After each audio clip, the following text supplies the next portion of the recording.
आपने मुझे लोक सेवा आयोग द्वारा निरंतर जो भर्ती प्रक्रिया में अनियमितता और भ्रष्टाचार व्याप्त है, उस पर आपने मुझे अपनी बात कहने का मौका दिया। इसके लिए मैं आभार प्रकट करता हूं और मैं अपने आप को अपने साथी डॉक्टर संग्राम यादव से संबद्ध करते हुए ये बात सही है कि जब से हम लोगों ने होश संभाला, इस प्रदेश के अंदर आरक्षण की शुरुआत हुई, तब से भारतीय जनता पार्टी ने लगातार आरक्षण का विरोध किया। मुझे याद है कि जब इस देश, चूंकि मैं उस विधानसभा से चुनकर आता हूं,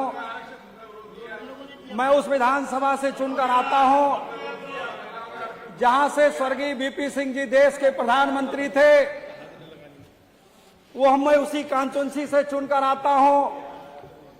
और जब हम लोगों ने आरक्षण की डिमांड किया, जब आरक्षण हम लोगों को मिलने की प्रयास जारी हुआ, तो मंडल को रोकने के लिए इसी भारतीय जनता पार्टी ने कमंडल का आंदोलन भी लाने का काम किया था। लेकिन लगा कि भारतीय जनता पार्टी ने भाषण, ये ऐसा है अधिष्ठाता जी, ये भाषण का कोई मतलब नहीं। जो टू दी पॉइंट आपने जो नोटिस दिया उसको बोले मंत्री जी, पॉइंट का कोई मतलब नहीं इसका।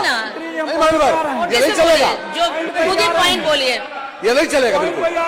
ये नहीं, जो नोटिस दिया उसको बोले यार, इनको ग्राह्यता भी कोई इकट्ठा नहीं बोलिए। हम पॉइंट पे आ रहे हैं। एक सेकंड अधिष्ठाता महोदय, वो नोटिस आपने दी है, सिर्फ आप उसी पर बोलेंगे, इधर उधर कुछ नहीं। मैं पॉइंट पे आ रहा हूं।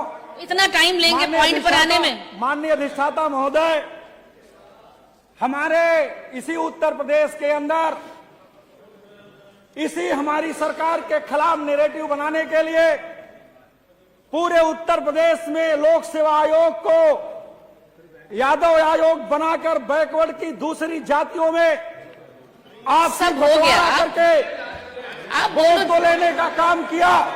आप वही बातें, मैं माननीय मंत्री जी उसी पे आ रहा हूं, नहीं, कोई मतलब नहीं इस बात। मैं उसी पे आ रहा हूं। मैं वोट को जी बैठिए, मंत्री जी जवाब दे रहे हैं, बात सब आ गई।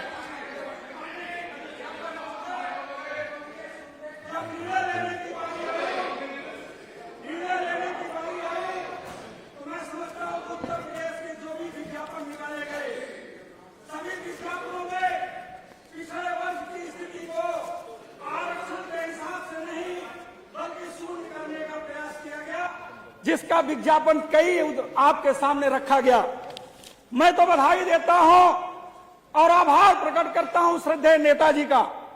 मैं आज उन्हें याद करते हुए इस बात का आभार प्रकट करता हूं कि गांव के गरीब को कैसे आरक्षण मिले, गांव का गरीब कैसे आरक्षण प्राप्त करे, उसके लिए उन्होंने शिक्षण संस्थानों में भी आरक्षण व्यवस्था करने का काम श्रद्धेय नेताजी ने किया था, जिसकी देन थी कि गांव के गरीब को सरकारी नौकरियों में पहुंचने का मौका मिला। गांव का गरीब सरकारी नौकरी के माध्यम से अपने घरों में खुशहाली पाने लगा। लेकिन जब से वर्तमान सरकार आई, मुझे यह बात कहने में कोई दो राय नहीं, एक तरफ तो आरक्षण की कटौती हुई, दूसरी तरफ नॉट फॉर सुटेबल का इंतजाम कर दिया गया। जब हमारा नौजवान कंपटीशन करने लगा, सामान्य वर्ग के अभ्यर्थी से ज्यादा नंबर पाने लगा, उनको अलग से नौकरियों का इंतजाम होने लगा, तो नॉट फॉर सुटेबल का इंतजाम कर दिया गया। नॉट फॉर सुटेबल, उसी संस्था में हमारा नौजवान नौकरी कर रहा है, हेड ऑफ डिपार्टमेंट है, लेकिन जब सरकारी नौकरी में जाने का मौका मिलता है तो उसे नॉट फॉर सुटेबल में घोषित करके उसको नौकरी से वंचित कर दिया जाता है। माननीय अधिष्ठाता महोदया, मुझे यह बात कहने में कहीं कोई दो राय नहीं है कि वर्तमान जो सरकार है, ये किसी न किसी माध्यम से आरक्षण को खत्म करना चाहती है। कि आरक्षण न देना पड़े, इसके लिए आउटसोर्सिंग का इंतजाम कर दिया गया। आरक्षण न देना पड़े, इसके लिए सरकारी संस्थानों को खत्म कर दिया गया। आरक्षण न देना पड़े, सारी संस्थानों का निजीकरण करने का प्रयास किया गया। आज बड़ा दुख के साथ कहना पड़ता है, जिस आईएएस की परीक्षा के लिए हमारे नौजवानों को अथक मेहनत करना पड़ता है, अथक परिश्रम करके नौजवान हमारा किसी तरह से आईएएस की परीक्षा पास करता था, लेकिन यहां पर लैटरल एंट्री का भी इंतजाम किया गया। बड़े घरानों को लाभ पहुंचाने के लिए, बड़े घराने के बच्चों को पीछे दरवाजे से इस देश के कारपोरेट को लाभ पहुंचाने के लिए इस इंतजाम को भी किया गया। यहां पर आरक्षण को प्रभावित करने का काम किया गया। अधिष्ठाता महोदय, आज पूरे प्रदेश का नौजवान, खास तौर से पीडीए का नौजवान, दलित बैकवर्ड नौजवान, जो पीडीए का नौजवान है, मुझे यह बात कहने में कोई दो राय नहीं कि उत्तर प्रदेश की सरकार ने, हमारे नेता आदरणीय अखिलेश यादव जी ने बड़ी पारदर्शिता के साथ आरक्षण को लागू कराया। जैसे ही उत्तर प्रदेश के अंदर भारतीय जनता पार्टी की सरकार आई, इन्होंने कहा कि हम सीबीआई जांच कराएंगे, इन्होंने कराया भी। हमारे नेता ने कहा उसको टेबल करो, लेकिन बड़े फक्र के साथ कहना चाहता हूं, इन्होंने टेबल इसलिए नहीं किया कि उस नियुक्ति में यादव के साथ बैकवर्ड की सारी जातियों को बराबर की हिस्सेदारी मिली थी, इसलिए इन्होंने टेबल करने का काम नहीं किया। अगर ये टेबल करते तो पोल खुल जाती कि उत्तर प्रदेश में पिछड़ी जातियों को सबको नौकरी मिली थी। इसलिए इन्होंने टेबल न करके जातियों को आपस में लड़ाने के लिए इस व्यवस्था को इन्होंने जिंदा रखा। मैं अधिष्ठाता महोदय, मैं आपसे आग्रह करना चाहता हूं, मैं आपसे निवेदन करना चाहता हूं, इतना ज्वलंत मुद्दा है, इतना जरूरी मुद्दा है, इस पर बहस कराने की आवश्यकता है। अगर इस पर जब तक सदन की कार्रवाई को नहीं, बीच में घड़ी बंद हो गई, समय दिया गया है, समाप्त करिए। 10 मिनट का समय दिया गया है माननीय अध्यक्ष जी ने। मैं आपके माध्यम से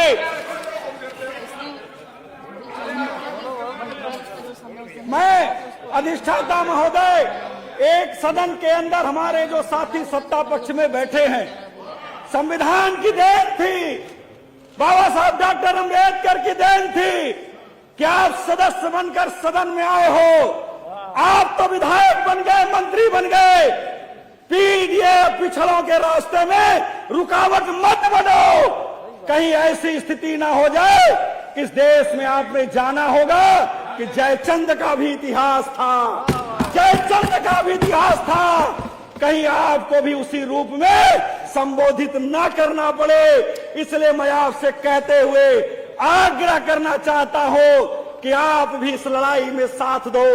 बड़ी उम्मीद के साथ पिछड़े दलित के लोगों ने, बाबा साहब ने, जो पूरे प्रदेश का दर्द था, जो पूरे प्रदेश के पिछड़ों को दर्द था, जो डर था कि संविधान कहीं बदल ना दिया जाए, जिस तरह की आज रवैया दिखती है कि अगर इनको मौका मिलेगा कि संविधान को बदलने में कोई गुरेज नहीं करेंगे, जिसका जीता जागता उदाहरण है कि जो हमें छोटे छोटे अधिकार मिले हैं, जो छोटे छोटे हमारी जरूरतें की पूर्ति हो रही है, इसको समय समय पर ये बदलने का प्रयास कर रहे हैं। इसलिए मैं आपसे आग्रह के साथ कि ये बहुत जरूरी विषय है, माननीय अधिष्ठाता महोदय, आपसे आग्रह करना चाहता हूं कि आप इस लोक महत्व के विषय पर धन्यवाद चर्चा को रुकवा करके इस धन्यवाद का काम करें, जिससे इस बैठिए संदीप जी, बैठिए। पिछड़ों को, दलितों को न्याय मिल सके। आपका बहुत बहुत धन्यवाद।